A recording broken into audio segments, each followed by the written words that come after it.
warahmatullahi wabarakatuh. Hai semuanya. Pertama-tama perkenalkan terlebih dahulu nih. Saya Kamilana Afifah dan di sini saya akan membagikan video pembelajaran kepada kalian semua mengenai multinational capital budgeting yang dimana itu sangat bermanfaat untuk kalian semua. So, tonton videonya sampai akhir ya. Oke, sebelum dijelaskan secara mendetail mengenai materi multinational capital budgeting ini, di sini akan ada beberapa pembahasan yang akan saya jelaskan nantinya. Di mana pembahasan yang pertama di sini saya akan menjelaskan mengenai apa itu multinational capital budgeting. Lalu yang kedua, di sini saya akan membahas mengenai faktor apa saja yang mempengaruhi multinational capital budgeting. Lalu yang ketiga, di sini saya akan membahas mengenai metode analisis dalam capital budgeting, dan pembahasan yang terakhir di sini saya akan menjelaskan mengenai studi case atau contoh soal dari capital budgeting ini sendiri. Oke, untuk pembahasan yang pertama di sini ada mengenai pengertian dari multinational capital budgeting.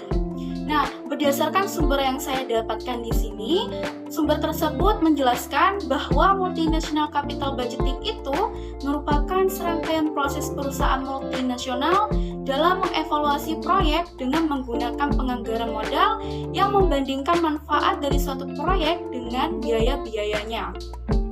Pembahasan selanjutnya yaitu mengenai faktor yang mempengaruhi multinational capital budgeting. Berdasarkan sumber yang saya dapatkan di sini, dijelaskan ada beberapa faktor yang mempengaruhi multinational capital budgeting, di mana faktor yang pertama di sini ada fluktuasi valuta asing. Nah, valuta asing ini selalu berfluktuasi sepanjang waktu, baik itu menguat maupun melemah. Nah, di sini sulitnya peramalan kurs secara benar dan akurat menyebabkan MNC ini harus membuat beberapa skenario untuk mengantisipasi perubahan valuta asing. Nah, skenario yang dibuat oleh MNC di sini itu ada dua, yaitu skenario pesimis dan juga optimis. Lalu faktor yang kedua di sini ada inflasi. Nah, inflasi di sini merupakan suatu keadaan menaiknya harga barang secara umum dan terus-menerus. Kenaikan inflasi di sini mengakibatkan membesarnya biaya variabel per unit dan juga peramalan inflasi yang tidak akurat akan menyebabkan ketidakakuratan peramalan aliran kas suatu proyek. Maka dari itu, kenapa inflasi ini bisa menjadi salah satu faktor yang mempengaruhi multinational capital budgeting ini. Lalu faktor yang ketiga di sini ada biaya sosial.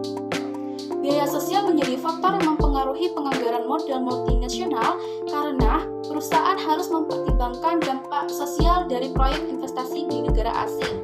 Hal ini karena perusahaan perlu bertanggung jawab secara sosial, menjaga reputasi mereka, mematuhi regulasi yang ada, dan juga berkontribusi pada pembangunan berkelanjutan. Lalu faktor yang keempat di sini ada nasionalisasi.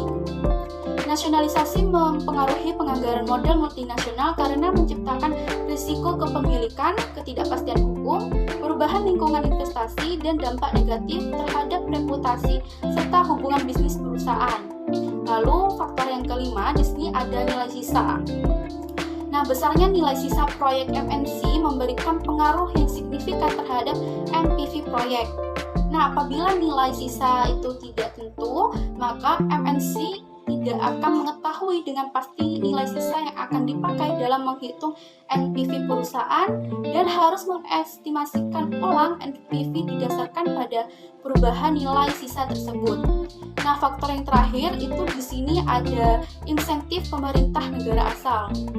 Insentif pemerintah negara asal mempengaruhi penganggaran modal multinasional karena dapat meningkatkan keuntungan, mengurangi risiko, mempengaruhi kebijakan dan regulasi, serta meningkatkan daya saing perusahaan.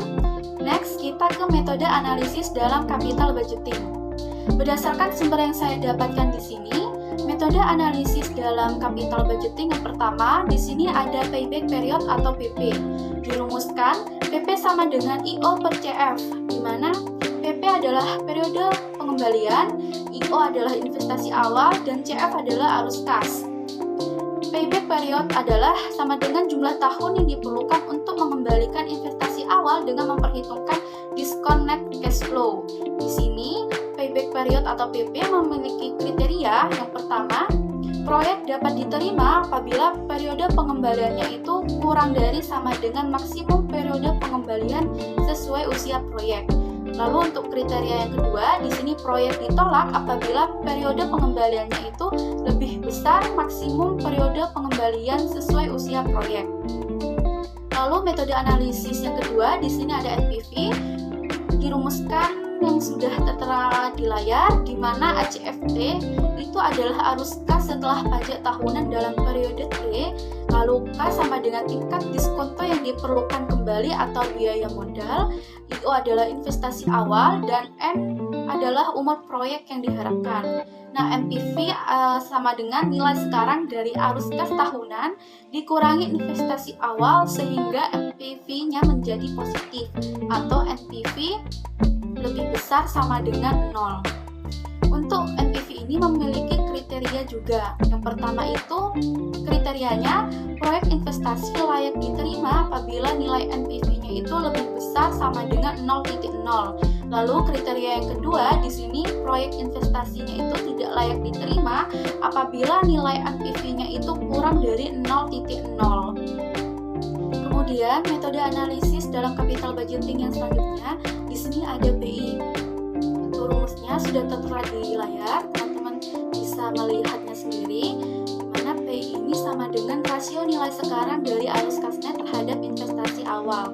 Nah, untuk kriterianya itu di sini yang pertama, proyek dikatakan layak diterima apabila nilai PI-nya ini lebih besar sama dengan 1,0.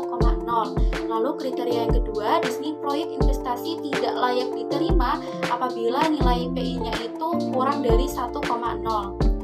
Dan metode analisis yang selanjutnya di sini ada IRR. Untuk rumusnya bisa teman-teman lihat sendiri di layar, di mana IRR ini sama dengan tingkat diskon yang menyamakan nilai sekarang dari nilai arus kas yang akan datang dengan investasi awal. Untuk kriterianya yaitu yang pertama, di sini dijelaskan bahwa proyeknya itu layak diterima apabila nilai IRR-nya ini lebih besar sama dengan tingkat pengembalian yang disyaratkan. Dan kriteria yang kedua, di sini dikatakan bahwa proyeknya itu layak tidak diterima apabila nilai IRR-nya itu kurang dari tingkat pengembalian yang disyaratkan. Nah, terakhir nih teman-teman, di sini ada studi case dari capital budgeting ini.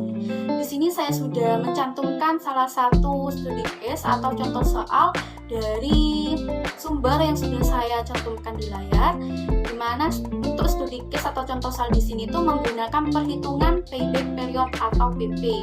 Nah, untuk penyelesaiannya di sini kita mencari cash flow tahun pertama sampai tahun kelima.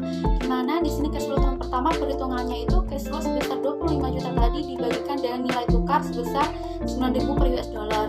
Untuk jumlahnya bisa dilihat sendiri di layar.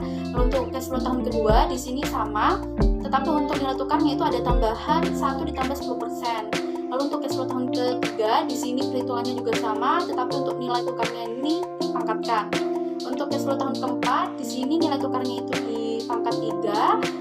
Lalu untuk cash flow tahun kelima di sini nilai tukarnya itu dipangkatkan 4. Jadi diketahui total cash flow selama 5 tahun itu sebesar 11.582,94 US dollar. Lalu untuk cash flow rata-rata per tahunnya di sini total cash flow selama 5 tahun tadi sebesar 11.582,94 US dollar dibagi dengan 5. Dan nilai 5 ini adalah nilai umur ekonomisnya. Diketahui jumlahnya seperti di layar.